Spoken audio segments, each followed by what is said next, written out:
Good evening and welcome on a Tuesday night to Loud and Nerdy. I want to thank everybody for joining us. And look, oh well, it's hello, hello, Kyle. Bam. My name is JW Colwell. Welcome to Loud and Nerdy on a Tuesday night. We hope everybody's happy, everybody's cool. We do have a guest tonight. We have Patrick, and he's been visiting on our shows recently. He's have Cheatable View in the chats, but he also does a cool like talk show where he has 8 questions and he has people on and he just he's a chit chatter like us. So Is he I going to figured have some we questions for us? I don't know. He wants us to come on his show as well. I said I'd go. Like I didn't know if you guys are going to be busy. So I said I'd go. But we're here, and he's in the green room, and we're going to talk to him later. We're going to find out. I hear he's not as big a fan of Twilight Zone as I would like, but that's okay. We're a big opportunity net. We're a huge tent. Finally. Shut up, Kyle. Nobody He likes likes you. it more than Kyle. He does like it more than Kyle. Shut up, Kyle. Good evening, friends. Good evening, Ken McKernan. Always good to have you joining us from Canada. We appreciate you.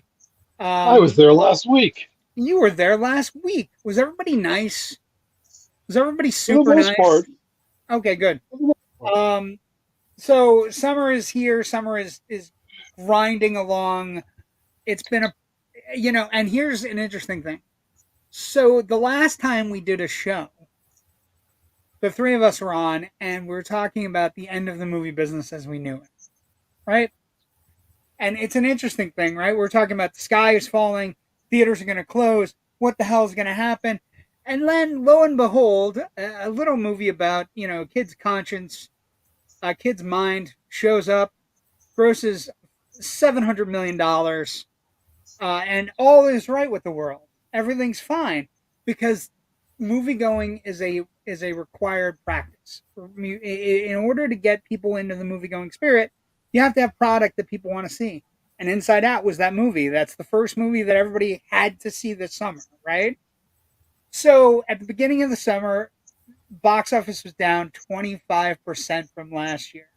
That's huge. Then Inside Out 2 comes out. It chips away and it's like at 20%. And then Despicable Me 4 opens, another huge movie. And now we're only at 16% off of last summer. All of a sudden, it's not a bad. All of a sudden, this summer could come up big because we have a couple heavy hitters sitting in at the end of July. There's one heavy hitter in particular. He's in the green, but he's chatting. I love the Twilight Zone. Just love the Outer Limits '90s remake a tad more. Perfect. We'll talk. I'm so excited. Patrick's here. But so in basic layman's terms, it's gone from 25% down to 16% down, and it's based on two movies. It's based on Despicable Me 4 and Inside Out 2, and we still have Wolverine and Deadpool sitting and waiting in the wings. We still have Twisters, which for some reason I'm getting the feeling it's going to do better than they expect. I don't know why. It's just one of those movies where I told you why 3 weeks ago. What did you say? I don't listen to you. So there are YouTube channels of just storm chasers that people have an obsession with watching, and I think it's going to translate into those people going to see this movie. But weren't they? My problem is, and this is something we can talk about in general, but my problem with it is there is no discernible ties at this moment to the original Twister. That's fine. Wait, what just happened? Things are just clicking on. Deadpool may be the second biggest film of summer. It may be the biggest. We'll see what happens. Universal's promo has been weak, actually. It's Warner Brothers, but I understand what you're doing. I gotcha. Good evening, gentlemen. Good evening, Joe Ridgely. It's Warner's that's running the Twister madness. Universal did have it as a ride at one point. I know where. But I think the interesting thing here is all of a sudden, all of the sky is falling, Jerry. Everything's going poorly, Kyle. Oh my God. One movie comes out, gets everybody back into the feel of going to the movies again. then another movie comes out. That's how summer works, right? And I think there are a couple movies in August that could surprise. I think Alien Romulus looks fantastic. The more I see of Alien Romulus, the more I go, it's an alien movie we've been waiting for since the second one, like since Pretty much. '86.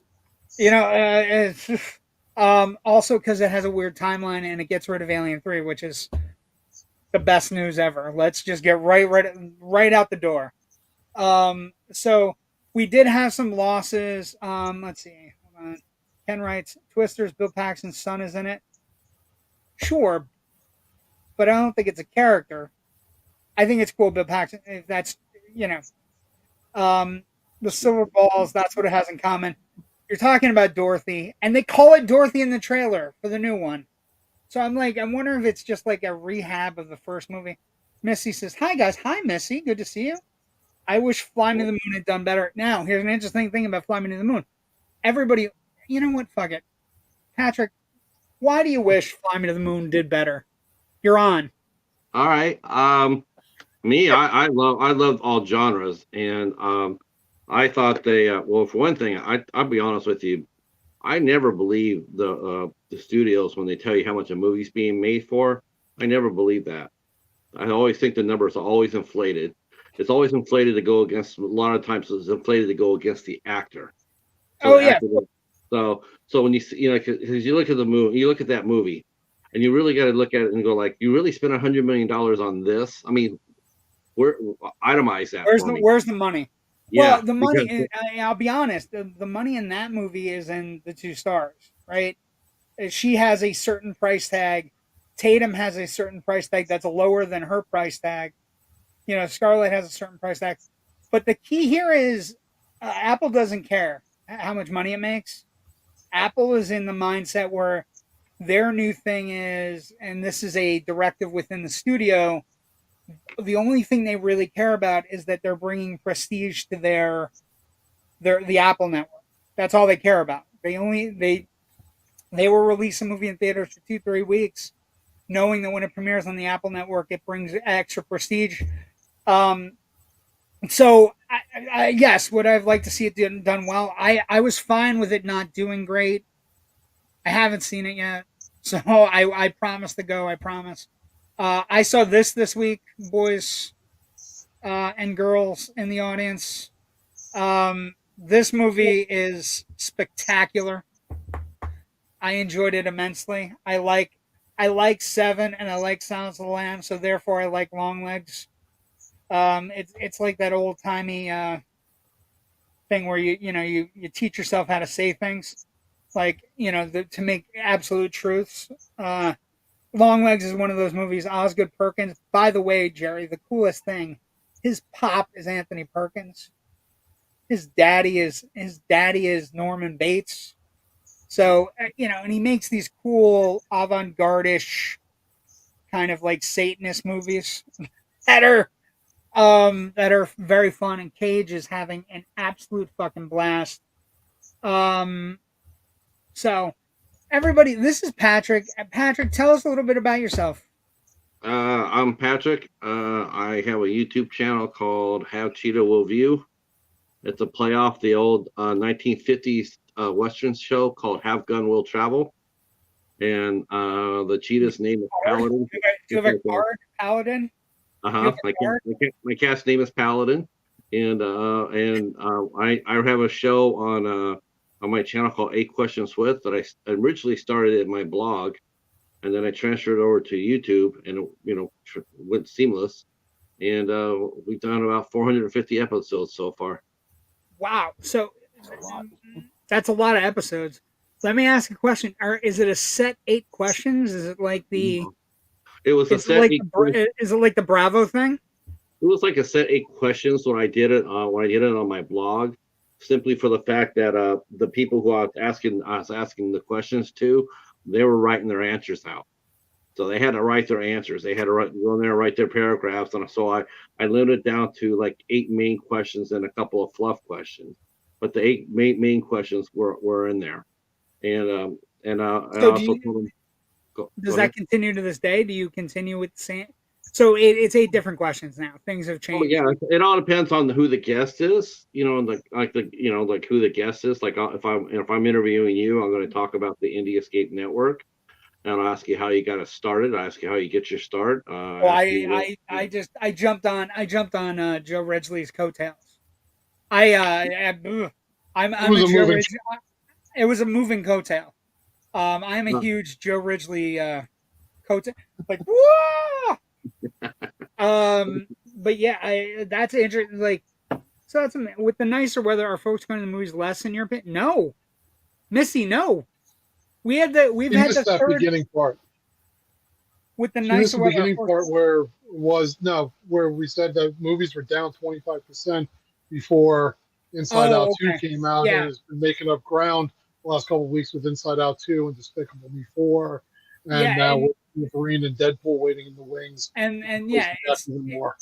yeah, no. What I think. I think the nicer weather's helping the drive-in too. Well, and also, yeah, I mean, you guys have a great drive-in. But also, I think the interesting thing is that the hotter weather is kind of like I think people are actually okay with going to the movies. But also, an interesting side note: we've had $300 million weekends in a row, and so like this was not thought that was going to happen this summer. That we were gonna get $300 million weekends in a row. I'm going last, but I've gone to see Inside Out 4 times. Sure, that you're the whole reason it's over $1 billion. It was all her. No, but it was all Missy. It's all Missy's tickets. No, but I understand you're Look at the going. Regal Movie Pass. But also you've had a busy summer. You guys have been going all over the place. Hey, Well, brothers. tomorrow Hey, Sean night, Smithson. I think there's going to be a movie in my future in a nice cold theater. What movie are you going to? I want to go see Fly Me to the Moon. Okay, I think it looks like a great movie. It's just one of those movies that's it is destined to be in streaming in a week and a half. I think it premieres in streaming on August 1st.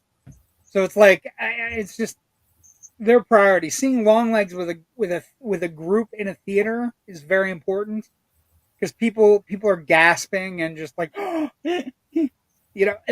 think that's my favorite reaction is horror films in theaters with an audience that's willing and active and ready. So Patrick, let me ask you a question. I'm going to ask you some questions because you're on my show tonight. So Sure. Patrick's like, You hear that, Jerry? It's his show. I what? It is. It is. Our show, whatever. Jesus. Words not matter, arguing. JW. Words matter. Shut up, Kyle. You're being ridiculous. I love having you though, Kyle. Anyway, let me ask you a question. Do you have a favorite movie of all time? Because that's my favorite movie all time would most likely be Superman 1. Superman movie. Nice. Yep. Good call. As far as a movie past the 20th century and the 21st century, that would be a Dark Song. Okay. Nice. But Superman the movie is an interesting thing. Superman the movie, I still have the original Kryptonite. Jerry, do you have the Kryptonite? I don't. I have the original Kryptonite from theaters because in theaters in '78 when that movie came out, there was kryptonite that you put out in the sun, and once you put it out in the sun, it glowed like the thing he throws and makes the Fortress of Solitude. Also, funny story.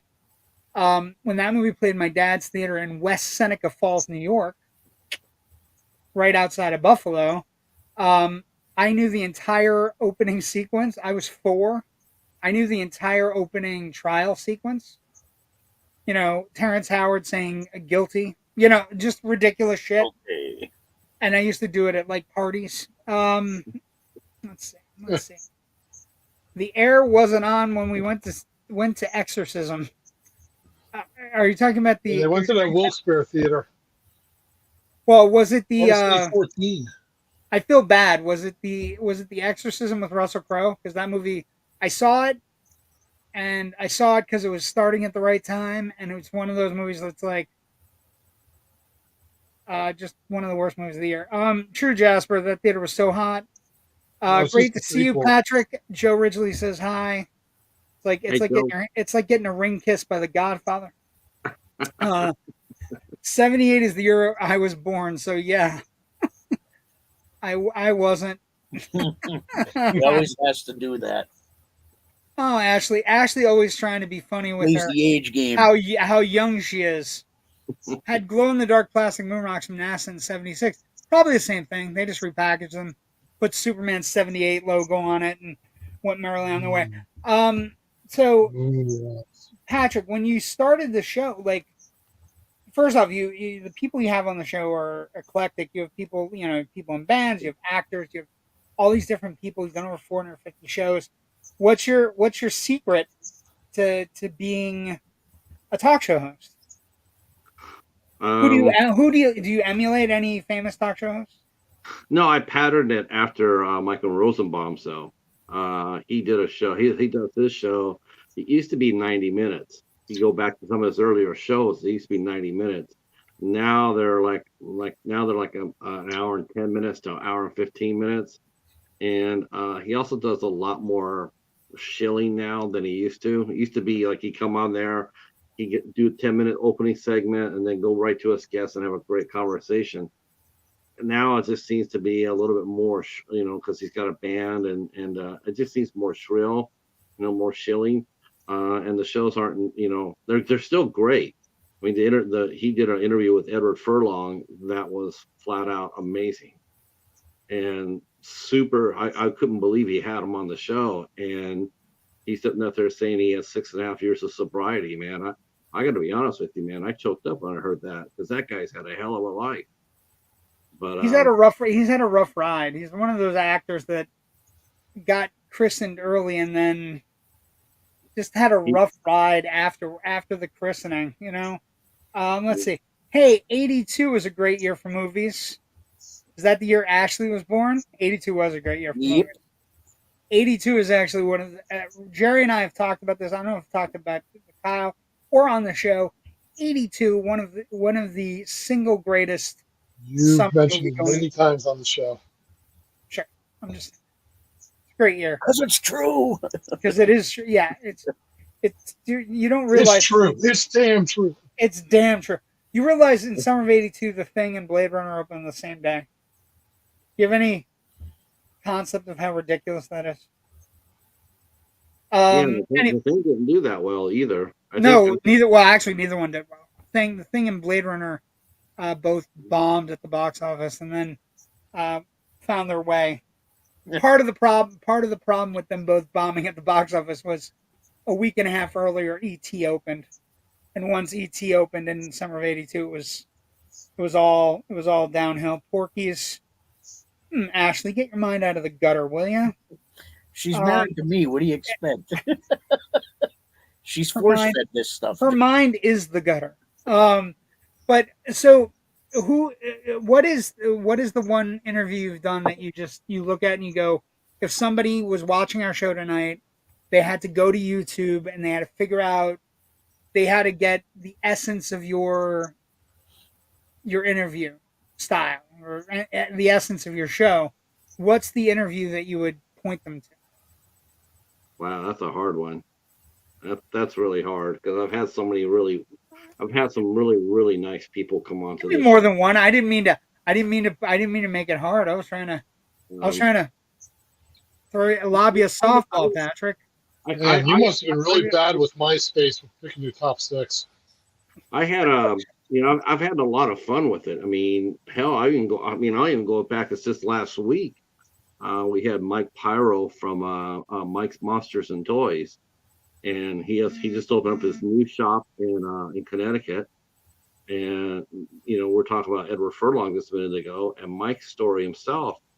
He went from being to being in a really bad situation in his life to turning it around and starting his own business.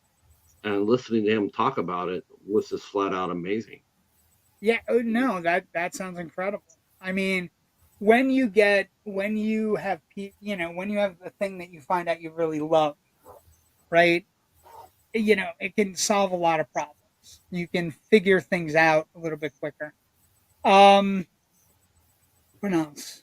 What other? You either one of you, since it's our show, what do you guys have a question for Patrick? He's our guest. When What is got your you started on the whole like, podcast? and what day and time is your show? We do it live 3 days a week, Tuesday, Wednesday, and Thursday. We start at 8 o'clock and we generally run to 9:30. I go up 15 minutes beforehand, 7:45. But the show really, I go live, but the guest doesn't get there till 8 o'clock. So we have that 15-minute window where we're just chit chatting and letting a chance for the audience to get here and what have you. And then we talk a little bit about the guest or, news of the day or what have you. And then 8 o'clock, the guest comes in and then we go for an hour and a half or hour, 15 minutes, an hour and a half. It all depends how the guest goes. If it's a really interesting guest, we can go a little longer, I'd be on 10 minutes, Kyle. I'd be on 10 minutes and be like, that was good. That was the 8 questions. It's time for you to go now. Just get your shit. Oh, that's cool. That's a lot. I'm just I enjoying why the you got chat having a 400 battle of the shows, though. birth year movies. 3 days a week. Oh, You yeah. get Wait, we have 400 Battle of the Birthday. Wait, hold on, Patrick. We have Because funny Ashley's things coming with Porky's and ET, but then Missy comes back with We just well, stayed in Jasper season just one stayed in thing his- a second time. Let's see. I don't know if you can beat 78. We had Grease, Halloween, Dawn of the Dead, and of course Superman. 70s and 80s just rock. 70, 78. I'm 74, so I had The Chainsaw Godfather and Jaws Texas Chainsaw Massacre. and Texas Chainsaw Massacre. Wait, hold on. I have a list right here. Because we're working on. While he's finding that list, though, Jasper has a really important question for you, Patrick. What are your thoughts on Howard the Duck? I hate Howard the Duck. I hate it. I knew there was a reason I like Patrick. It's a horrible movie. It's a And horrible, bad movie. it almost put out Marvel's lights. That movie got so nobody liked that movie. Oh, But if it didn't No. put Marvel in such a hole, then Disney Wait a wouldn't second. be able to acquire wait. it. And let's then just we would let's never just get the ruminate. universe we Wait, have stop. They- Let's just ruminate and think about how thoughthtful and smart Patrick is. Let's just Well, I was actually ruminate and be thoughtful about how smart Patrick with his 8-question show is. yes. I'm so happy. Patrick's show is great. Got a few Wednesday night episodes. Yeah, Joe, he was in the green room. I thought I'd bring him on early tonight, just so everybody can meet him and hang out. And he was very chippy with me early, so I'm very happy. Yeah, let me Patrick. clarify See, that. people want to get rid of you already. I say you. The Howard the Duck thing is enough for people to immediately go, no, Patrick. What was the I other guess movie not." that was the huge debate on here? 7? What about Is that the one? Rob JW? Zombie's Halloween? Yes, that's a good one. Wait, that's a great one. Part How do one you or feel part about two? Rob Zombie being a filmmaker? That's a good question. Because we're a nerd podcast, Patrick, Okay. so not going to ask you anything. Rob Zombie as a filmmaker. Okay, I'm probably the wrong person to ask for this. No. I think you're the right person to ask with that response. Go, keep on going. Yeah, I'm not a greatest fan of his, and I think he shoots himself in the foot. Patrick's my best friend ever. Yeah, I think he shoots himself in the foot by insisting on shoving people down our throats that people don't want to see, and he doesn't listen to them. They don't want to see a wife. Patrick. They don't want to see Sherry on every single damn movie. I And can't it wait till kills- he I don't remakes wanna see Jaws and his Sherry's wife in- Jaws. Any movie. Yeah. I would like. Rob Zombie's redoing Texas Chainsaw Massacre, and his wife is running around with a chainsaw. Why is this letter thing? Jesus Christ. Please. Again, the whole Rob Zombie, I think he's a great musician. I think he's a good His musician. shows are phenomenal. White Zombie. White Zombies. Zombie's great. Yeah, White Zombie is. I liked White Zombie. Yeah. I saw But his them at the filmmaking Stone Pony skills like in are 93. subpar, and he didn't understand Michael Myers, and he lied to everybody when he said he did.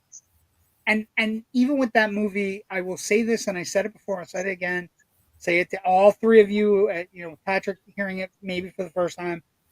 The problem with Halloween is not Michael Myers. The problem with Halloween by Rob Zombie is Dr. Loomis. That's the problem. Because in the original, Donald Pleasance was a man of high rapport. He was a good person. He was trying to stop evil. When you make him into a shill who's selling books, and then who makes the thing like, oh yeah, we'll move him on the 17th anniversary of his murders. Yeah, let's just move him that night. You make it bad, and it's not good. You can't rescue it. I just didn't like how you didn't know what year it was. When you have a cheerleader wearing a Slayer T-shirt, yeah, that happens. Didn't happen in our high school. No. Then let's somebody see. was on a cell phone, and the next one had a corded phone. I in their think house. JW has paid Patrick off. Laugh Anyway. out loud. Just kidding.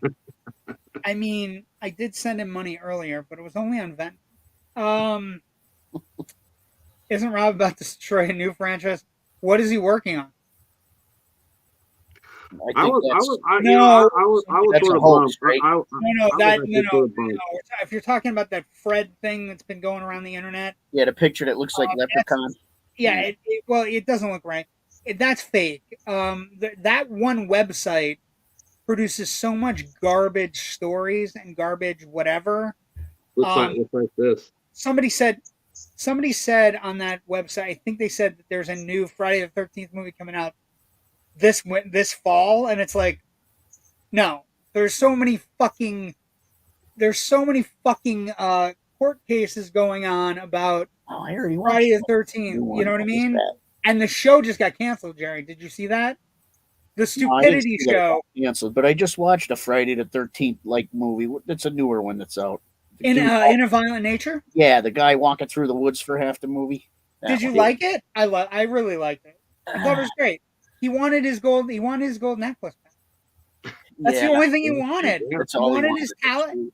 He wanted his talisman back. Some of the kills were interesting. I'll give it that. Oh, the kills were great. I like that he was moving from place to place, and then they show him walking, and you think, hey, they're not going to keep with this, and then he's just fucking walking 10 minutes later, and nobody saw him the whole time. Nobody saw. Well, and to be honest, like when that one kid threw the keys in the fucking woods, and he's playing with the car for a second, you realize he's actually the avenger of a child who died in a fire, and you're like, oh yeah, he would play with the keys.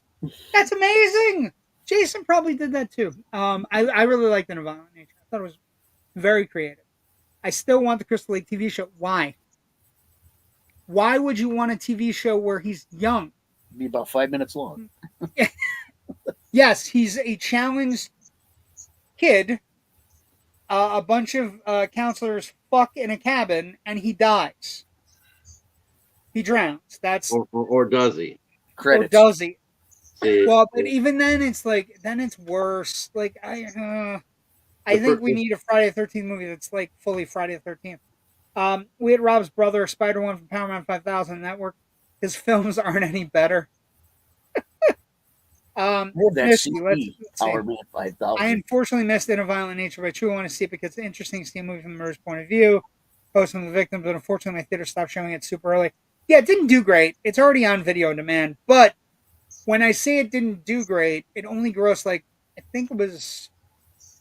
Hold on, I want to be accurate. I was looking at it. It's not a lot of money for movies doing well, but it is a lot of money for a movie of that nature, because it's very low budget. I will say that's one thing about it, Jerry, that was impressive. I thought the kills were impressive, and I thought I thought it looked good. It's grossed $5 million total. So, it's grossed about $5 million total, which is, not bad. Not bad for a low budget horror flick. More than I got. It's not more than the number of hits you've got. I was telling Patrick, how many hits? Patrick, we were talking. Patrick was saying, I was telling you about Patrick's Jerry going sideways on us. He did go sideways, but that's okay. He's creative. I expect creative things from him. The reason I want Crystal Lake TV shows is the same reason people slow down in a car accident. Here's the thing. I understand that premise. But, and hear me out on this, Missy. You don't want that. You want whoever's going to get a Friday the 13th project off the ground has to knock it out of the fucking park. It can't be a train wreck, or we're going to be 4 or 5 years away from another manifestation. Whoever gets the reins of Freddy Krueger. Oh, we just lost Patrick. He was having trouble. Already like 30 years away from the last good one or more. So, well, that's what I mean. But think about it. If somebody makes a Crystal Lake TV show and it bombs now, what's the fucking point of the franchise? Like, and maybe I think not a Crystal Lake TV show, but going back even further to his mother and him and his relationship as he's growing up before camp. He didn't grow up though. Well, no, but up until that point. Yeah, no, but the only way I could see it being successful is if they show her being crazy, like how she starts becoming crazy, and then she has to be somewhat nutty ahead of time before it happened, right? Somewhat, yeah, and then once it happened, then that was it. Like the nervous breakdown or whatever. Cheetah is back. I'm back. Okay, wait. I don't see him though. He's not in the green room. He's John Cena. I don't know if I completely agree with that, because we all thought Chucky the TV show would bomb, but I didn't think Chucky the TV show would bomb at all. Because I'm jealous I can't get down to Universal this year, by the way. Speaking of Chucky, because last year it was all run by Chucky's, but they have the Ghostbusters one this year. Yeah, well, they just announced all the houses. I'm a little bit disappointed with I'm disappointed we don't have a Chainsaw Massacre house for 50th anniversary. I'm also disappointed. Like, some of the original houses are cool, but like they only have like 3 that are like Ghostbusters Frozen Empire. Cool. They have Ghostbusters Frozen Empire. They have Insidious, and they have A Quiet Place. So the actual houses that are based on movies are not. The Quiet Place one's just going to be obnoxious with people trying to scream and yell the whole way through.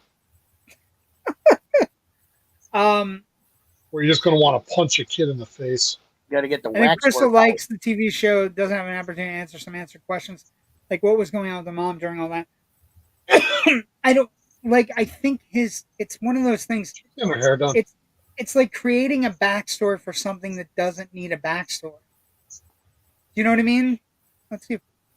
It's like what they did with Star Wars, and like you create a backstory for Vader, and then it becomes a little bit less intimidating because Vader kind of like he had reasons. Patrick, you're back. Yeah, sorry about that. That's okay. Someone called in on my phone, and when it does, it knocks off my sound. Oh, there you go. Do you think the weather this summer will hurt Twister 2 sales? No. No, I think the weather this summer will inspire. We were talking about this before earlier in the show. I think hello, Jamie Hill. Oh, Jamie Hill's here. Hello, Jamie Hill. You'll get to it in like 10 minutes. Congratulations on your Fangoria nomination for Skinamarink and for the entire movie. We want to congratulate everybody involved with Skinamarink, which is, is still having a great year. It really is. And no, Jasper, I truly believe the crazy world we've been having actually helps the movie. Let's see. Hello, everyone. She's so nice. Thank you. You're welcome. I actually had tornadoes in Chicago today, so I mean that's just as free advertising right there for Twisters. Well, I think in a major market, no less. You don't even need the movie; just go out and record it. Yeah, you don't even need to see the movie. Twisters this weekend at a drive-in in Chicago, living it. Patrick says, "What a great honor!" Yeah, as Skinamarink and the Fangoria Awards, that's always a very big deal when Fangoria names the movies at the end of the year, or even being nominated is impressive. Patrick, on this show, you can make statements, not just questions. Nice. I don't think you can just do questions on Patrick's show. You know what? You're a jerk. You are a I jerk. know. We did have a. I will say I want to run through these really quick because we do have to talk about them. We talked about them a little bit on Generation Movie last night, but rest in peace to Shelley Duvall.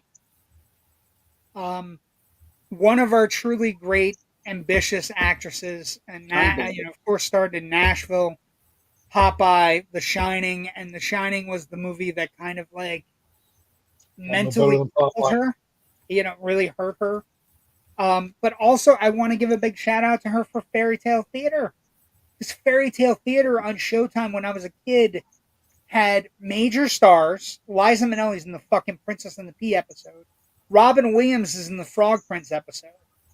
She had major stars doing children's television, and they were funny and they were witty and it was great. And You believe I this think guy with the she. flex there, JW? What was that? You're flex there, man.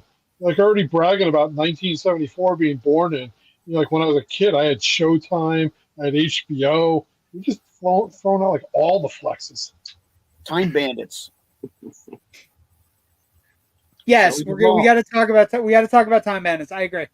I don't know that we need a remake. I was watching the Shelley trailer. Duvall was in it. Shelley Duvall was also in Time Bandits. Yes.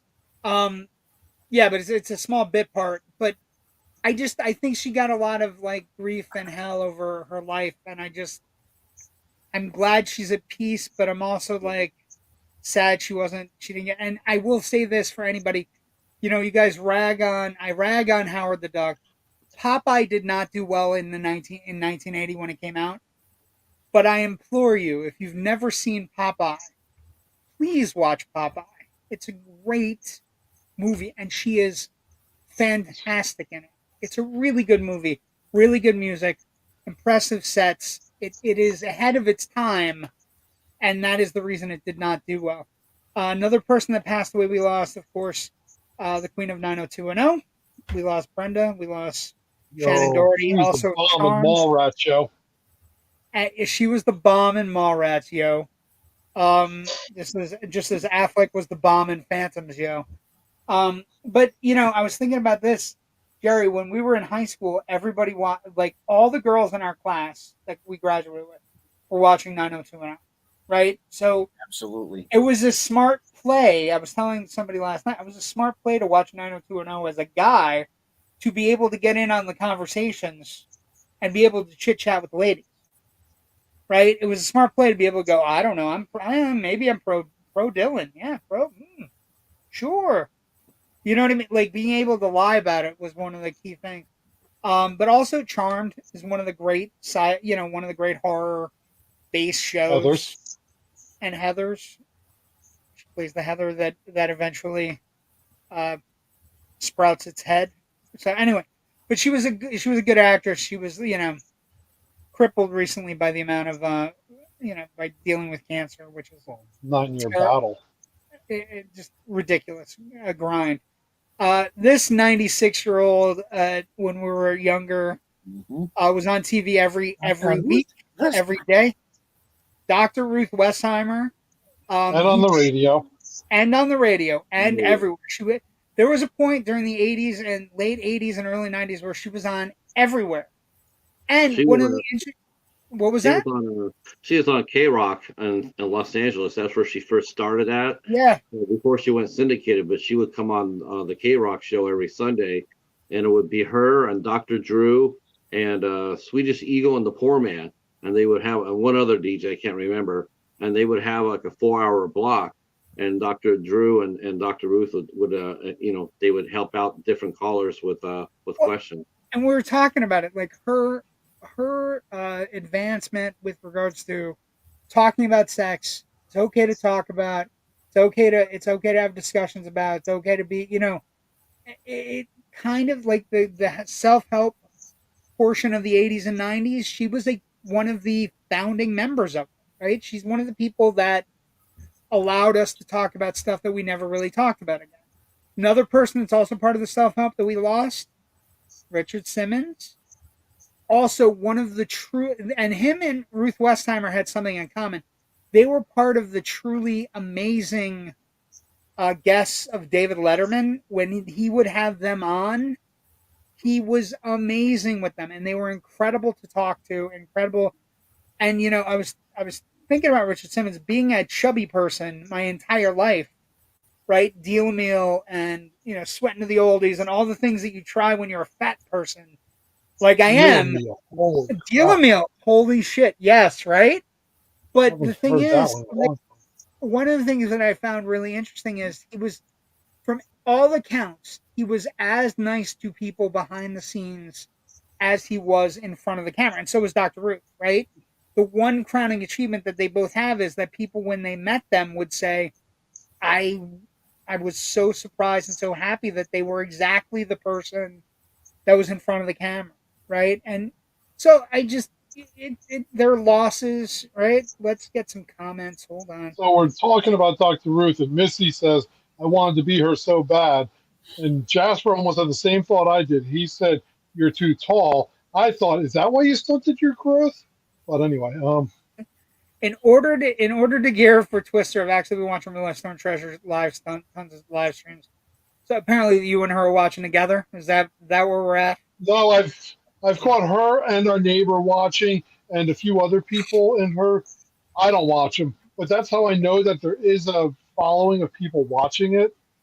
Yeah, no. So, this is an interesting comment. If they do make a Crystal Lake show, they should bring Kane Hodder on as a writer and stunt coordinator, since he had the greatest impact as Jason.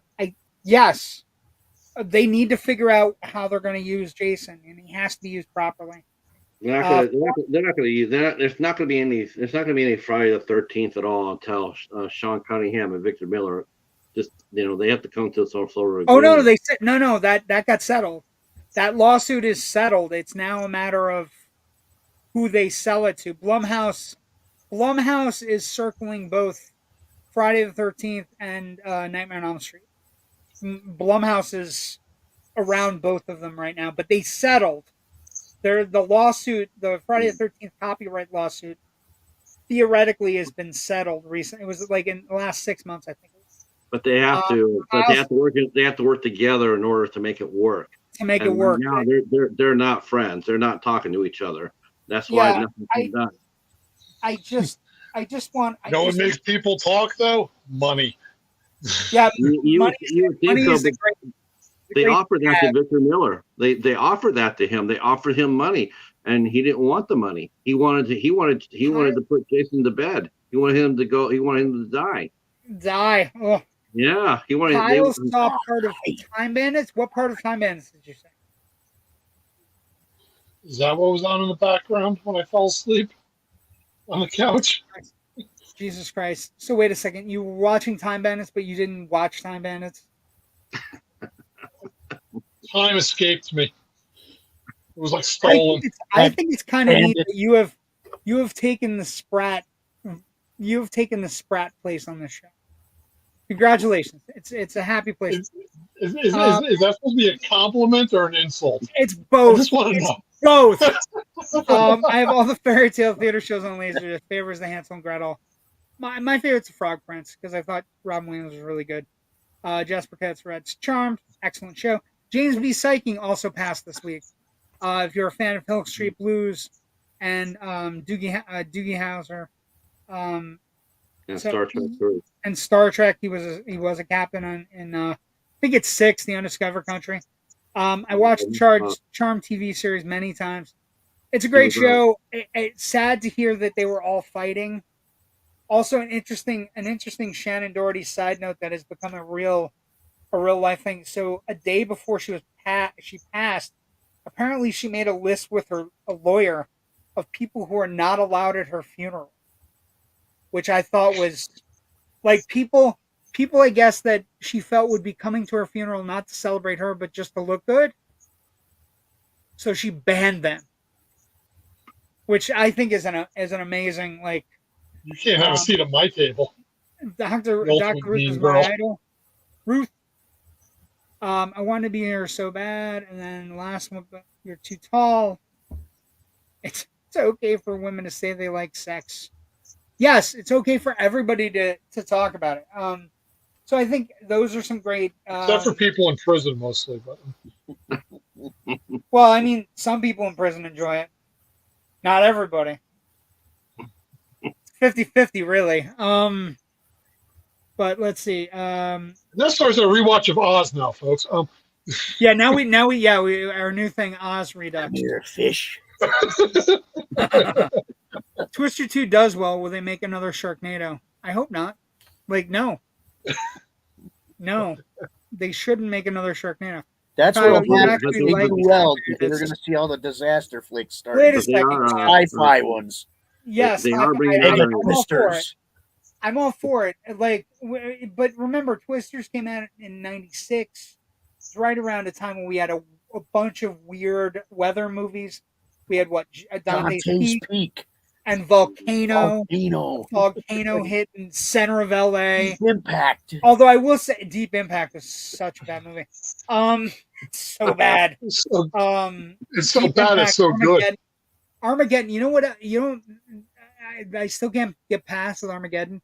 Armageddon, when I saw it in theaters, I thought it was the loudest movie I had ever seen in my life. It bothered my hearing. Like, I was sitting next to a speaker, and I was just like, "Fuck this movie with the drilling and the space." JW, take that back. I'm not married to Spats. Okay, can't take it back. Already said it. I feel bad a little bit. Earthquake was amazing. We're talking about other great disaster movies. Like if Twisters, like if you're not really, if Twisters isn't what you're gonna go for this week, the classic disaster movies are still great. Towering Day Inferno, After Tomorrow. The Day After Tomorrow, the whole world. Day After freezes Tomorrow, over. where they're racing air is Yes. like, let's race air. Okay, but it's all around us. But okay, yeah, sure. I was thinking like classics though, like Towering Inferno, Poseidon Adventure, right? Great movie. Poseidon Adventure is amazing. Poseidon Adventure is one of my really true fears is to be in a sunken underwater ship and to be the fat person that is a decent swimmer, but would get stuck. Like, that is my worst death. Right? That is the worst death where she's so close and then she misses it. Shelley Winters. Let's see. Roller coaster in sense around loud. Mm-hmm. It was bad. And then earthquake. Just yep. I saw the Swarm. I think I was Sense Around as well. The Swarm was a great movie. The 70s disaster films were well made. I mean, Earth, like Airport. That's because every movie in the 70s always had a really bleak ending for the most part. It had every movie in the 70s was almost just doom and gloom. We're okay with letting main characters die. It's fine. Well, the idea that you can watch Poseidon Adventure and realize midway through you're like, oh my god, not everybody's gonna make it.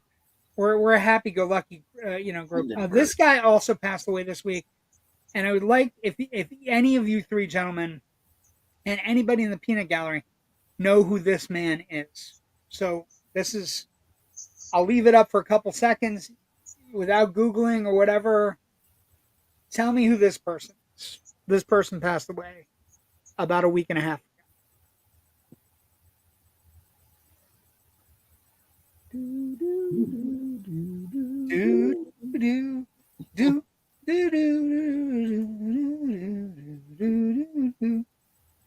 don't know.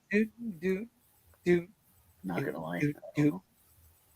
Almost looks like Cliff Clavin from Cheers. It is not Cliff Clavin from Cheers. I wonder if anybody knows. No. Hey, that guy from that thing. That guy from that thing. I saw your post. Earthquake, Let the Hero Die, but Save the Dog. And then I know who he is. I posted a link about his passing. I know you know Ken. I know Ken knows. If I gave you, I don't think Ken knows this. He didn't say a name. No, he just knows a link. If I gave you this picture, anything? Okay, I will tell you. I'll tell you. Somebody with bad fashion taste. Incredible. You can say bad fashion taste, but his name is John Landau. He is a producer. He used to work for 20th Century Fox. He is responsible for 3 of the $5 billion movies released in film history. So 3 of the top $5 billion movies released in history. So he produced both Avatar movies. He produced Titanic. He produced True Lies. He produced Die Hard 2. He was a Fox representative on True Lies. We were talking about it last night.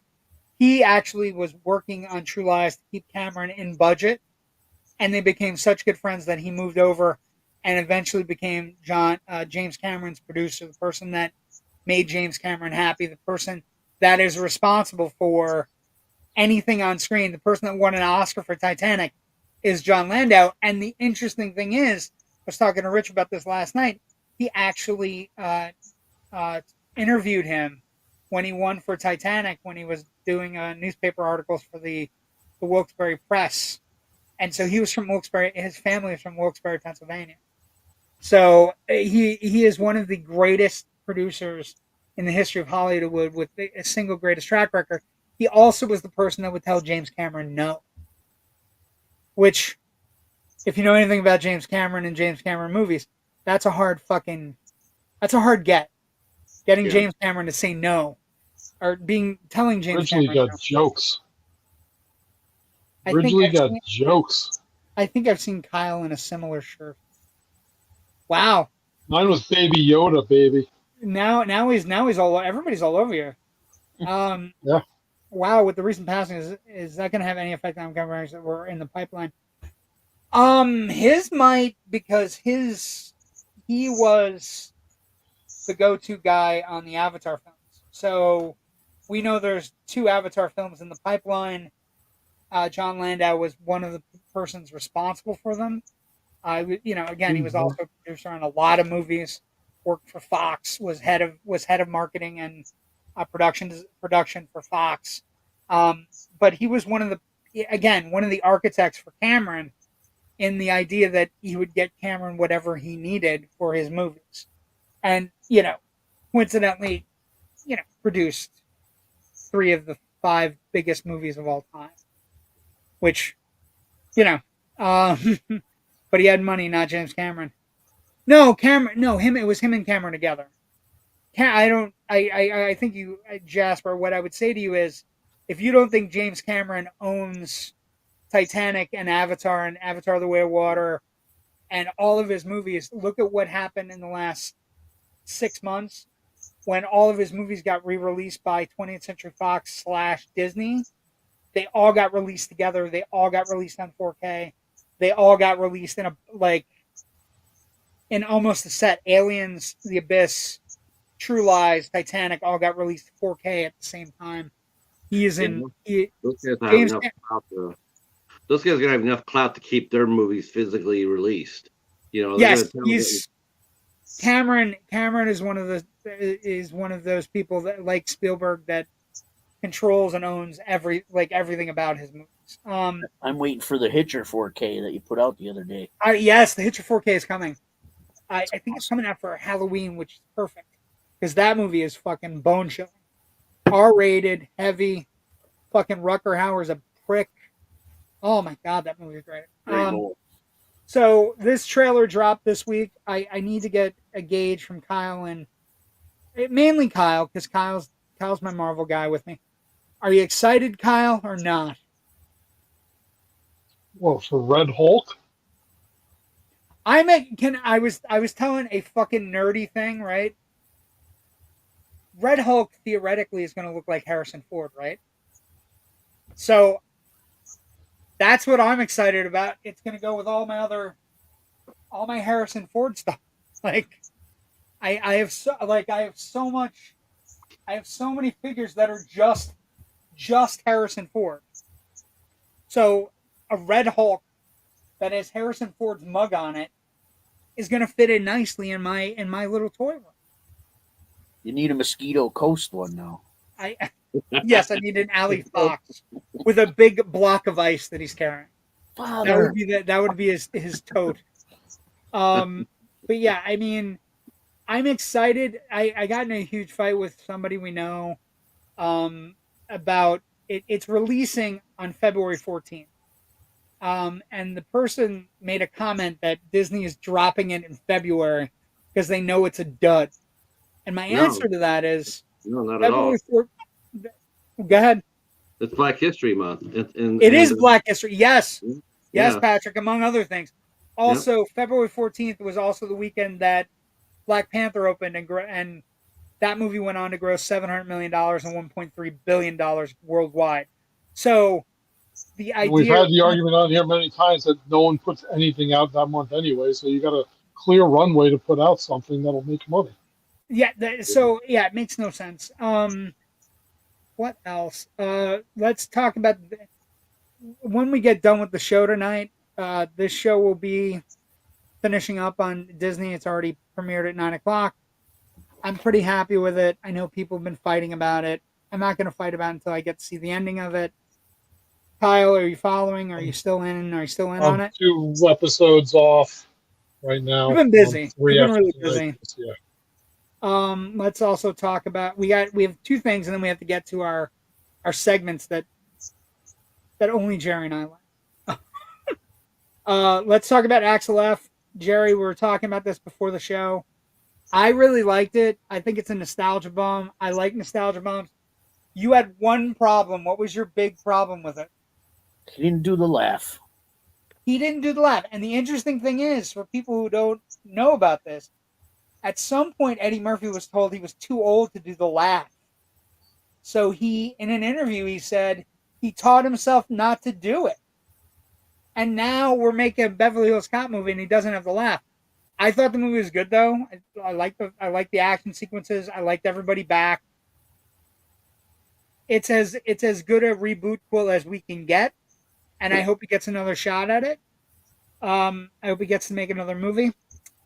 And at this point, I would like to say to Jerry, what's in your basement this week? What came from Jerry's basement this week? This week, A firework through the window. Oh, I heard about this. that too. I heard about a Yeah, firework. we had a little bit of that going on. What happened? Well, we light off the fireworks in the front yard, and it was a box one. It was the last one in the box. The box tipped, aimed at the house, smashed through a double pane window, bounced Nice. off, went back outside. It actually didn't go in the house, but the glass did. So, All right. But we have a new window back. We're good. Nobody got hurt. Fun with Freaked out fireworks. my mom a little bit, but And Melissa, Deadpool and Wolverine is next week. We're going to see it. Yeah, Deadpool and Wolverine is next week. Oh, we'll get to Yeah, comments. she's still honestly, I told you this week. But what came from Jerry's basement this week, Jerry? this week is Dabney Coleman. Short time. We recently lost Dabney Coleman too. He's. What do you got a big wooden stick? What are you doing? Oh, I feel like he's planning to hit me. So this is a really funny movie. Dabney Coleman. If you've never really experienced Dabney Coleman, you should start with 9 to 5 and then work your way through. The Adventures of Buffalo Bill, not the serial killer, but it's a comedy show from the 80s. Dabney Coleman was one of the great comedic actors. This movie came out in 1990. It did okay. It grossed about $4 million, but it's basically about a cop who is told he has a certain amount of time to live, and so he goes out of his way to try to earn pension and insurance money by taking on dangerous cop jobs. And it's funny. It's a really good movie. Where can people find it, Jerry? YouTube. YouTube has the That's entire free. movie for free. Let's see. Comments. Let's see. Here.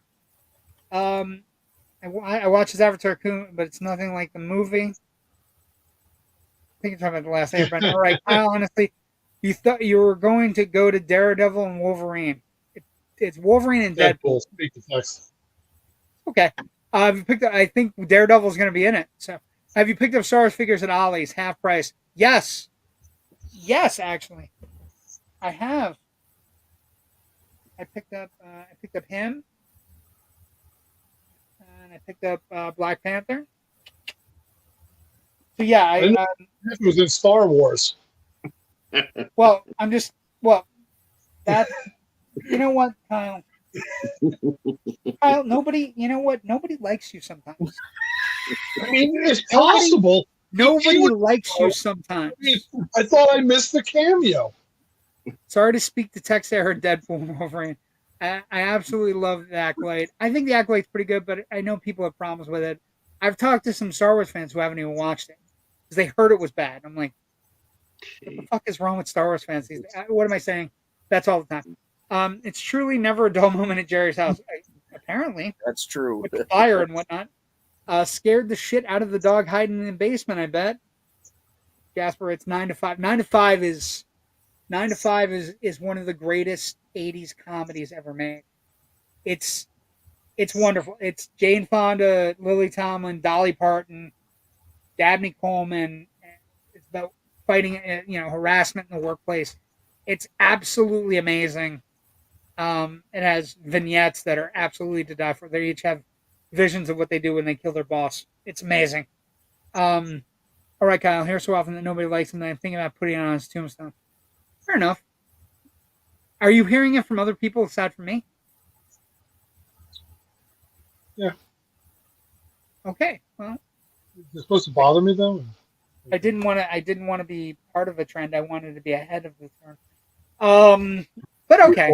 I'm not sad about saying it. I'm sad that I'm not at the forefront of saying it. I'm sad that I'm part of the pack. You didn't discover it. Yeah. I had a nun in grade school tell me that. Yeah, I had a nun in grade school. God hates you. Okay, thanks. Thank you, ma'am. Okay. Nun. Time for Twilight Zone Redux. We're gonna get it in quick. Now, Patrick, No. I picked up something just for you, JW, this week that I came across. I was like, is this the Matt Zuccarello? oh, yeah. No. Oh, is that a black and white Alfred Hitchcock? Alfred Hitchcock. Yes, it is. Oh, that's very nice. I do like that. Oh, I I do found that one. You can, on the back. Oh, can I tell you this particular? Okay, so that's great Funko Pop. That's amazing. I will tell you that if you ever want to see the greatest single trailer in movie history, and it ties into this pop, and it's a great thing, go and just watch the trailer for Psycho. It's amazing. It's incredible. He made it in like 59. And basically, he goes around to every bit of the set and tells you everything that's going to happen in the movie. It's a giant spoiler. He keeps on walking around going, "Ooh, bad things happen in the shower." And it's just he goes around to all the different sets. He goes to the stairs where Martin Balsam falls down the stairs. It's amazing. It's incredible. A sick woman lives in that house. It's just and that was the trailer for the movie. The trailer for the movie was him walking around, going around all the places in the Bates Motel where things, like walking past the big lake where all the bodies are buried, and just being like, lots of things in there. You know where you got that? You know where you got? How we got that? Doing that, going around and doing all the spoilers. He did that. He's done that before in his other movies. But you know where he got that from? Actually. He got that from William Castle. William Castle, William Castle, the trailer that William Castle did, of course, a movie called The Tingler, which is a Vincent Price movie where, I don't know if you know anything about. If you brought up William Castle, but William Castle made this movie called The Tingler in the '60s, and all the theaters that played The Tingler had the seats electrified. Not all of them, just some of them. So he's like, we got around the whole thing of like, I don't know, electrifying an audience. And basically some of the seats were a thing. And basically in the movie, the Tingler is something that is attached to your spine that when you get really scared, it kind of like, it rears back. And so basically, Vincent Price, of course, plays a creepy scientist who wants to capture the Tingler. So he goes about trying to scare the hell out of a mute woman. That's what the movie's about, I swear. And it's just a great movie. But yeah, William Castle was like the king. He's also the guy, if you want to look at it in like a fake biography of him, it'd be Matinee with with Oh, John good. Goodman. Like that's the type of movie mogul that William Castle was. He also did he did a couple other movies, but he did movies where like skeletons were coming out of the screen, Yeah, going into emergent. the audience. He was a showman. He was And actually he made a lot of great the movies. show, he was a showman when he didn't have to be because his movies were that strong. Oh, You his know, movies are great. yeah, his movies are really good. I mean, rewatching House on Haunted Hill was absolutely just that was just like that was a really House amazing on Haunted movie. Hill is a great one. That's the one that used the skeleton.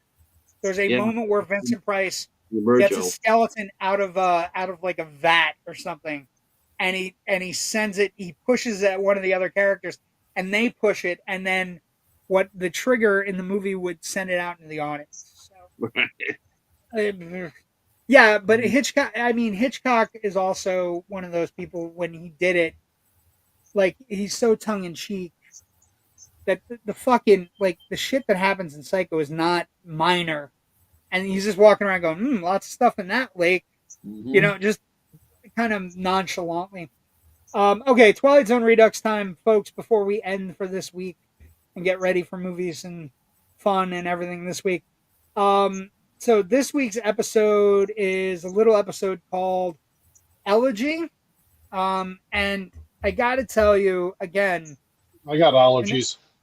No, you don't have. It's not that you have allergies. Allergy. It's the 20th episode.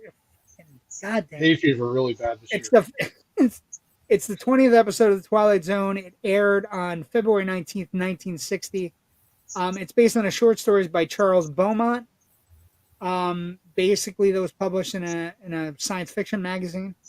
Opening narration, as we always do every week. The time is the day after tomorrow. Tell me that's not a great opening line, Jerry. The place, the far corner of the universe. A cast of characters, 3 men lost amongst the stars. 3 men sharing the common urgency of all men lost. They're looking for home. And in a moment, they'll find home. Not a home that is a place to be seen, but a strange, unexplainable experience to be felt. And this is really cool. It's a sci-fi beginning tale, right? Starts out ever so, we're fucking lost. We're out of fuel. We're gonna land the rocket. The 3 guys land it. They're astronauts. Their names are Myers, Weber, and Kirby, and they land on an asteroid that's 655 million miles away from Earth. They land on the asteroid. They get there. The atmosphere is fine. They're like, oh my god, the atmosphere's cool. It's great. Yep. It's fantastic. They go out. They take their helmets off. They start walking around. And when they start walking around, they start seeing like a farmhouse with a dog that isn't moving. And the tractor. A tractor. And then they basically state that they're from in the episode from 2185. So they're from 150 years in our future, right? And so basically, the guy's like, oh, that's a tractor. I think it's what they call the tractor from Earth before the wars. The war, by the way, happened in the nuclear war in this show episode happened in 1985, by the way. Blame Doc Brown and the DeLorean. Right. But they go around, they find different things. They hear band music playing, and there's a bunch of guys dressed as band people. And one of the things that's eerie about the episode, Jerry, if you agree with me, nobody fucking moves. And I was really watching. There are people that hold their. It's. Really, I was wondering about that too. Like, man, and some of them were on camera for quite a bit. Quite a bit. And not blink. Amazing. Even. Like, and a couple of them are cut. Like a couple of them are cut into pictures, right? Where it's like a quick edit where it's like a picture of the same person. But for the most part, everybody is holding everything, and so they don't move. Nobody moves. They go to one place, and it's like a beauty pageant where, all the women are gorgeous, and the one woman who isn't quite as gorgeous as everybody, but like she's the winner, which is cool. Yay for the nerdy girls. There's one guy that's winning a mayoral contest, and everybody's cheering him on, and he's like at the top. He's got his hat at the top of like a staircase. And so the astronauts go around. They find different things. They find a married couple, in a room. The violin players, they were amazing. They don't move at all. I was watching everybody so closely because the only people moving are the astronauts. And then, as one astronaut screams on the stage, why aren't you people moving? Start moving! And he runs out of the room. And as he runs out of the room, one person in the crowd just turns their head and looks at him, and it goes to what would be a fade commercial break. That character's name is Jeremy Wickwire, played by Cecil Kellaway, and he disappears, and then you see them walking up the street, and they decide that, hey, we're gonna have to find a place to live here. All the houses are beautiful. People are doing gardening. Like, there's people doing gardening. There's people fishing. There's people selling ice cream. Like, but everybody's not moving. They go to one house, and it's beautiful, the most beautiful house on the street. They walk up, and the one guy's like, well, this is going to be my house. He's like, sure. Everybody's like, cool, do what you're going to do. They go, and as they're walking up the stairs, Mr. Wickwire puts his newspaper down, and he basically starts talking to them as the only person there. And so, then it cuts to another commercial break. It goes into the next portion. They're inside this house, and he's basically going over everything. And he asks them, are you from this specific place? And they're like, no, we're from Earth in 2185. And he starts talking about the different places you can go. And he basically says, you're from Happy Glades. So, and they're like, we're not from Happy Glades, we're from Earth. Right. And they're like, he's like, he goes, well, we have all kinds of different times you can pick. And they're like, what do you mean? He goes, well, we have the Roman era, we have the Egyptian era, we have the Wild West. We have, this town is the most popular because it represents a time in American culture where creature comforts were most abundant before the wars. And so the astronauts are confused. They sit down and they have a drink with him. They're talking to him. And, midway through, they start, they're reaching for their throats or they're holding their stomachs. And basically the whole episode is, he basically tells them at the very end that he is a highly functional AI system that is a caretaker for an asteroid that is a cemetery. And he asked them what they would most like to do. Where would they most like to be? And they all answer the same thing, which is on a rocket ship on the way home. And so as they all start choking, they all like, the one who's the super paranoid of the astronauts says, I knew we shouldn't have trusted him. And he screams. Yep. And basically, Mr. Wickwire has poisoned all three of them. And they say, why have you poisoned us? Why have you done this? And he basically says, I've done it because you're here. And if you're here, other men can come. And if men are here, it's dangerous. And my programming basically tells me that I have to kill any men that come here that aren't prepared. And so it's a cemetery. And the end of the episode is, as a caretaker, he's walking around with a little dust thing. And the next scene you see is all three of the men, after they've been poisoned, they're all in their spaceship. They're all doing what they wanted to be doing. And he kind of just goes over them with a feather duster and walks around and then goes and sits in his chair and puts his feather duster down and shuts down. And the camera pans up on him. And the final thing of this, it's a great episode. Kirby, Weber, and Myers, three men lost. They shared a common wish, a simple one, really. They wanted to be aboard their ship headed for home. And fate, a laughing fate, practical jokester with a smile stretched across the stars, saw to it that they got their wish with just one reservation. The wish came true, but only in the Twilight. It's dark. It's fantastic. It's well written. It's well acted. It's, the guy playing the AI is so ahead of its time, Jerry. Yep. I'm an operating system that is a caretaker for all of the Happy Glades customers. I love this episode more than I should, because I don't think it's one of the classic episodes, but I think it's such a unique storyline, and like I said, I was really, really watching for people breaking character. I was really Well, I watching, was too. I kept watching the and I background. Like, I'm waiting for that lady to couldn't blink. I know she's gonna believe do it. that nobody blinked or moved, or it's very hard to find. But this is an underrated episode of the Twilight Zone, and a good one at that. So episode 20, we got 18 episodes left, kids. What's next? There's Monsters at Next week Mayberry is Redux? Mirror Image. Oh, Mirror Image. Mirror Image with Vera Miles. So speaking of Psycho, it all comes around.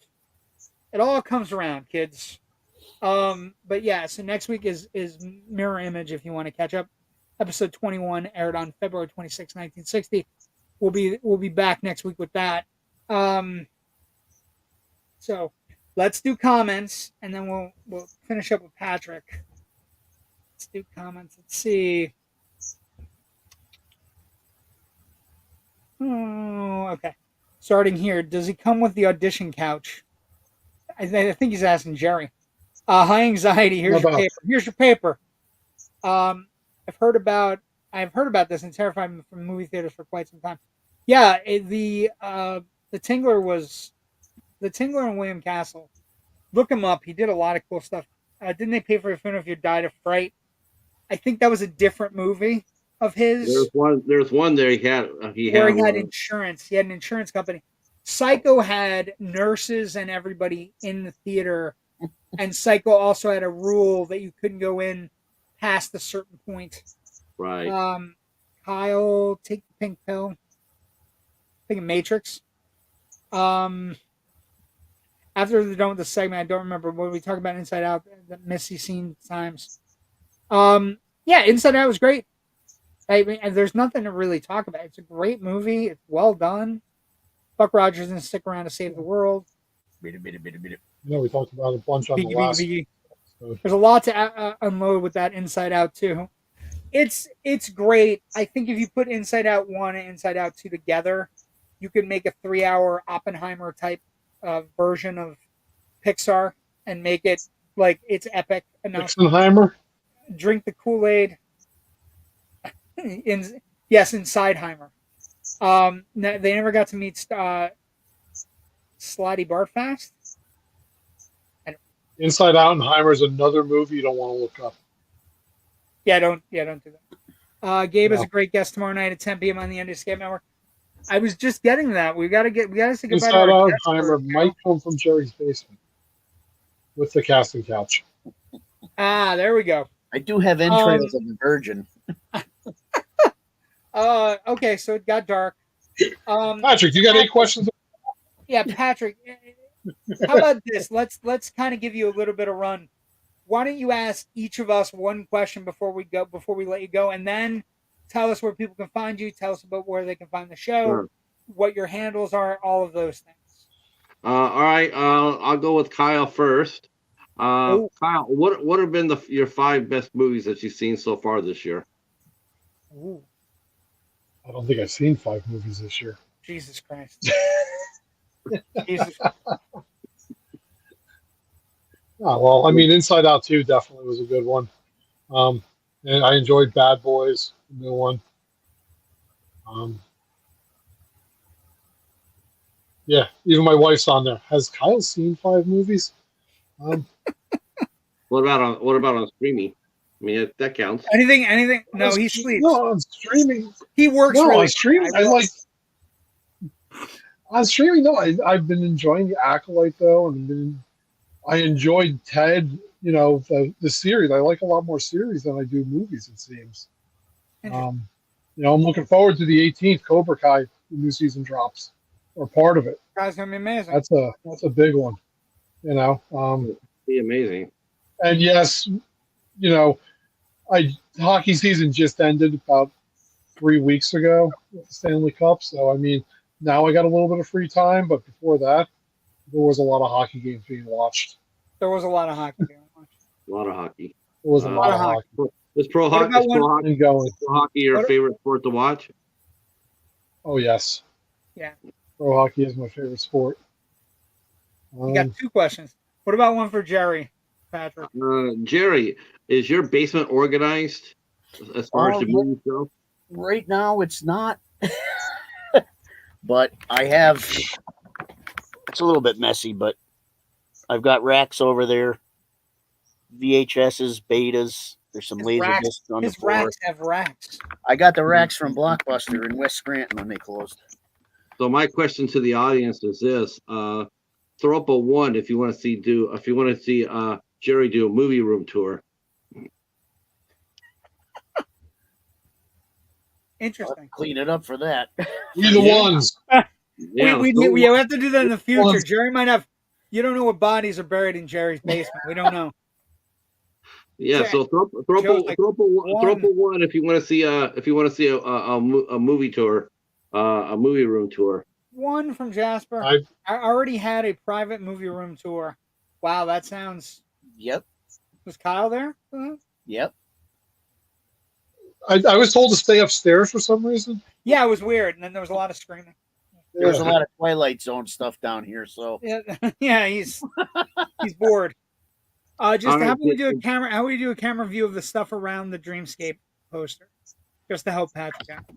all right. All right, so JW, I want to hear you. I want to hear you tell me about your 5 favorite independent movies, because I've heard a lot of mainstream movies. My dad worked.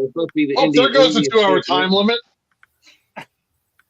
Yeah, it's just some stuff. It's hard to see with this camera, but So this year, I put Long Legs in it, even though it's doing very well. I put In a Violent Nature. I really enjoyed. I thoroughly enjoyed. I saw a Nicolas Cage movie earlier this year called Arcadian. Okay. That is fantastic. They're amazingly well done. Really, really cool.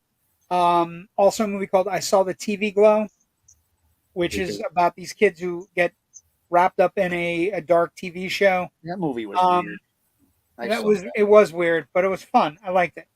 And then like an independent movie that had some Oscar buzz, but there's a movie called Anatomy of a Murder. And it won a screenplay award at the Oscars this year. It is an incredible, beautiful look at the disintegration of a marriage. It's all in French. Anatomy of a Fall. Anatomy of a Fall. Sorry, I was thinking of Anatomy. I was thinking of the old Anatomy of Murder. Hitchcock, Anatomy of Murder. Yeah, no. I had the poster in my head. Anatomy of a Fall. Great movie about. What was that? You said the French. It is. Flashed me into something. Oh, okay. I like that Totally Killer movie too. Oh yeah, Totally Killer, amazing. On what was it on Amazon? What was it on? Amazon or Netflix? Yeah, I think it was Netflix. One of them. But Totally Killer. I like independent movies that are like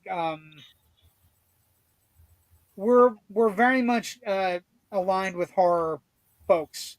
Oh, Skinamarink. I mean, Skinamarink has to be on that list as well, because I'm also reading the book that Skinamarink is based on.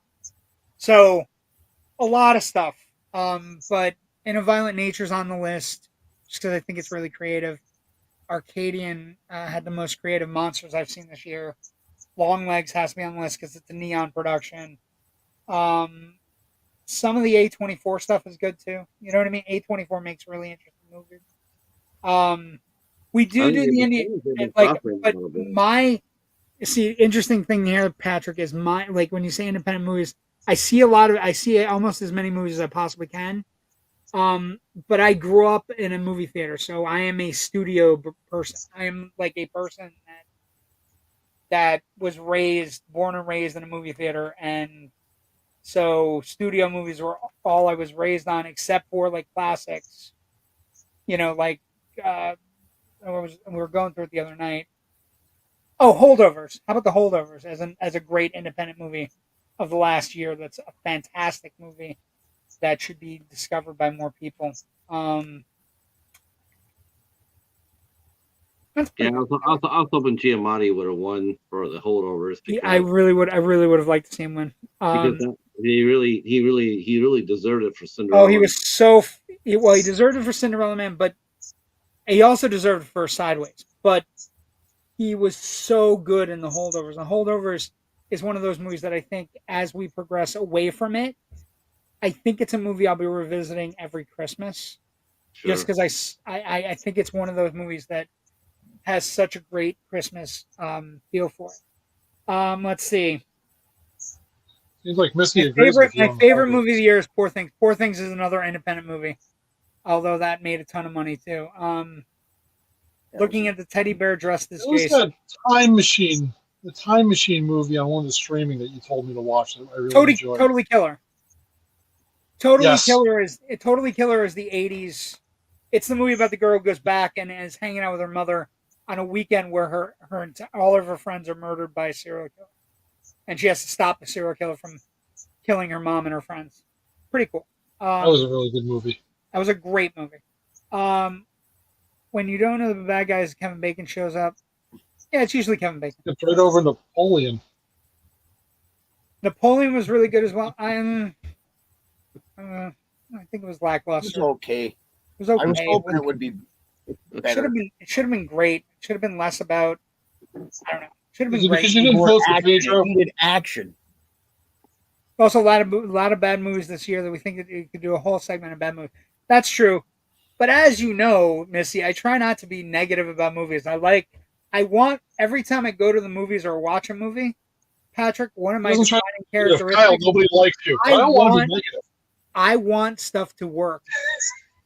Well, I don't imagine you it doesn't working. happen, though. I mean, sometimes it doesn't happen. You know. No, sometimes it doesn't happen, and that's when you get Missy's just asking for the Rob Zombie episode. That's all. Yeah, she desperately wants. Well, stuff that didn't work. That was. I mean, there's I'll give you a movie that I think got a bum rap, and I think as we get closer, we're going to be like, we bitch and whine and complain that we don't have original movies and everything's a reboot or a sequel or whatever.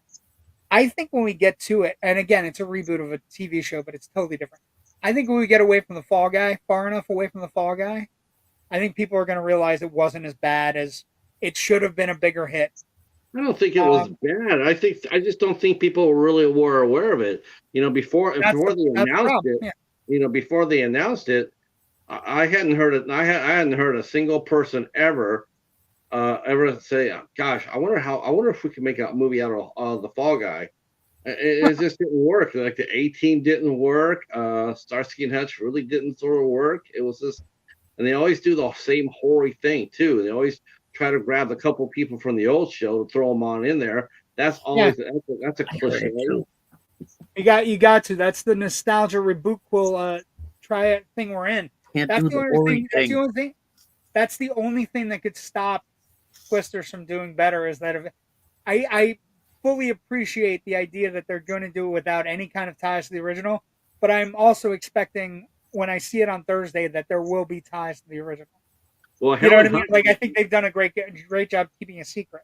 Well, JW wanted to direct the movie. She JW wants to work, so he's going to have to call Kyle for more events. Too much of an inside joke. You're not going to. It is an inside joke. You're not going to get. Jerry Kamora then inherited it. True. You got to go back up to her comment right before Jasper's about the teddy scare hanging behind Jerry. Yeah, it's a good teddy scare. Patrick, so we have people watching the show tonight. Where can people find your show? What are your handles and everything? That never happens. It's Have Cheeto Will View on YouTube and Instagram. Pretty easy to find. And I do a couple of other film series on there. We do an ISC show the last Sunday of every month, where we watch one of the movies from the catalog of IFC films or IFC Midnight. Nice. Yeah, we love it. It's a really fun show. Then we do another thing, what we call Dollar Theater, where we watch movies that we acquire for $1.25 or less. Okay. And, like streaming or like in a bargain bin at a Walmart? In a bargain bin. Bargain bin. Anything, anyhow, any way you can get it. Either a bargain bin, someone gives it to you. $1.25 or less. Or less. That's fun. That would be fun. That would be a fun episode. DVDs are all $1 each at a flea market now. So yeah, you can grab a handful of dollar DVDs or Blu-rays. Go on home and start typing out a review. Dollar Theater every I drop mine every Monday. It drops every Nice. Monday. I really appreciate that. We've been I can understand that. That sounds like a lot of fun. It Well, I is. want to thank you for coming on tonight. And like I said, I will make myself available to you. And if Kyle or Jerry want to go on the show as well, we can either go in as a group or we can go on whatever. But we loved having you on tonight. We'll have to have you Yeah, back it's a lot of fun. in the future, my friend. Yeah, well, I will go ahead and I will get you a date in August. I'll throw that out there. And I know you guys. What days do you guys air? I mean, do you run your shows? Monday and Tuesday nights Okay, so I'll have Monday you and bring. Tuesday nights for us. It's when Okay. JW has his shows. So I'll bring you guys in on a Wednesday or a Thursday then. Sure, it'll have to be a Wednesday. Okay. I go to the movies on Thursday. It's a religion thing. It's like I watch football, Raiders football on Sundays, and I do movies on Thursdays. Okay. So I have my high holy days. My high holy days, On Patrick. Saturdays, he buys tissues before the game. Yeah, do they- I, I though. mean, I that's should brother- What about you? What about you, Jerry and Kyle? Are you available for other than one day a week? My schedule changes daily, so it's just Okay. the best to message me. We will. Yeah, you can. We Try and can work set around. everything up, and we Wednesday. can do great things, and we'll work with you. But it was a pleasure having you on tonight. It's great to meet you, and finally put the name to the comments. Oh, Is always fun to do. thank you so much. I really enjoyed myself. I'm glad we're glad you did. You have a great night. We got a Awesome. couple other things we got to Meet you. clean up, and I gotta put Kyle in his place in the corner. It was a pleasure meeting you. Have a great night, Patrick. We appreciate You you. too. Take care.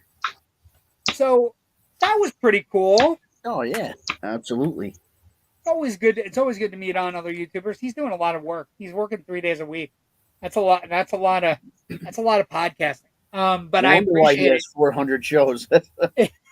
It seems like he's got his fingers in a lot of things, which I like, and I want to go on the show and I want to answer the 8. what let's are see. those Thank you, things? Patrick? And then she wrote, "Do you miss Raiders games if they're on Thursday Night Football?" No. Also, I don't know if you know anything about the Raiders right now. We don't get any primetime games. Right. So I don't have to worry about it at The all. Raiders have a London game this year. No, we have no London game. We have no primetime games. They're really looking at us like we're not going to be good at all, which I think is interesting because I actually think the defense is going to be really good because we stole your player. We stole I've your been Dolphins. hearing this for, I don't know. Sure, you're always going You're to hear it. 18. I'm a Raiders fan. You're a Rangers fan. We every year from '94 on, we're going to win this year, right? It's the same thing. Same fucking No, thing. there were some years in there in the early 2000s where I knew Oh wait, we were that's getting a good draft pick. Just so we're clear, Ashley, the Chiefs are the worst, most evil, despicable team She knows you don't like them. in football. I hate them so much. I just hate everything they stand for. I hate the idea that they had the gall to get on television after a penalty was called on them and say the refs took away a Hall of Fame moment. Ugh. When the guy was 2 yards offsides. Like, Hey, I've been crying since the 80s they're the worst. with my team. Now I can bust balls. Where's the scroll and the TNN logo? God damn it. God damn it, Joe. God damn it, Joe. I was doing it at the end. And what I was doing, Joe. Where's the ticker? Fucking goddamn Joe. All over me. So I don't know where it is, actually. Where did I put it? The stock. Oh, it's right. It's right there. Fly, Eagles, fly. Get out of here, Jasper. The worst fans ever. Oh, boo-hoo. Don't you like the You Giants? guys needed a courthouse in your state. Gabe has a guest tomorrow night. Yes. Okay, look. I know Gabe has a guest. We're going to do that right now. It's the end of the show. Will you please relax, Joe Ridgely? We had a guest tonight. Gabe does have a guest tomorrow. I agree. I understand. Give me 1 second. Now I And he don't says, know. I'm the one that nobody likes. Well, it's for different reasons. Like you're legit. Nobody wants. You are legit. So this Gabe has a big show coming up tomorrow night. Symbolistic Cynicism coming on. He has Steve Barton on, and Steve Barton is a great producer, an actor producer. He just got done producing Terrifier 2. He's also just done Shudder's highly praised Allegoria. He also did the Nightmare on Elm Street documentary Never Sleep Again, which is a fantastic Nightmare on Elm Street documentary if you haven't seen it. He's also starred in George A. Romero's Survival of the Dead, Hatchet 2, Area 51, and Friday the 13th documentary. His name was Jason. He will be on with Gabe's show tomorrow night at 10 p.m. July 17th, Wednesday, July 17th, Steve Barton, with our good friend Gabe and Symbolistic Cynicism. Also, if you like our show, if you watched the show tonight and said, hey, these guys are fun, we're having a good time with my good friend, with our good friend, new friend Patrick, please like us on Facebook or YouTube or wherever you listen to the show. You'll see the Facebook page down the bottom here. We also have the YouTube page where it has all our old episodes. What's your question? You have a question? What? No, just too legit to quit. Too legit to quit. Hey. But yeah, so Gabe has a really good guest tomorrow night. We have 3 shows going this week. Love the Giants. Jesus. Love you, Kyle. I got tickets to go see the Giants and Bengals this year. Just relaxing. Oh, that should be a good game. That would be a fun game to go to. I mean, the Giants are going to get, demolished. But it'll be my first time going to a professional football game, though. You've never been to a football game? That's not the World League, like way back in the day. It's a good time. I was getting to it. Jerry, we got any shows coming up? Plugs there, gets the hose again. Yes. Well, no, I already had the plug ready. Like, that's the worst part about it is I had it ready. And Joe's like, what about the plug? He did. Okay, what about you? What about you, Jerry? Anything big coming up? We're doing a show called Swamp Fest up in Ransom. It's an outdoor party. Yeah. Oh, nice. Yeah, we do it every year. It's a good time. Okay. When is that? What is the dates for that? When is that? August 10th. August 10th. Kyle, what about you? What do you got going on this week? What's going on? I know you just got back from Canada, celebrating your son. Got back from Canada. Stay safe, Hunter. Had a blast when we were going around all of those Toronto. Things. You guys will appreciate this, though. We went to the Hockey Hall of Fame in Toronto, though, and then after the Hockey Hall of Fame, we're just wandering around the town. Of course, somehow we stumbled upon the theater district that had like 3 theaters. But anyway, all of a sudden I look over and there's this store, and we stumbled into this store for the Toronto Film Festival. So that's that was super pretty cool. Nice. Yeah. Well, if you produce pictures, we'll have pictures on next week. We will be back next week. I got movies opening this week. Got Twisters opening. Got the Accolade from season finale. A couple minutes. Twisters. Twisters opening. You got a lot of things. Also, Cobra Kai premieres at the end of the week. So thank you for joining us tonight. We'll see everybody next week for Loud and Nerdy next Tuesday. Thanks for joining us.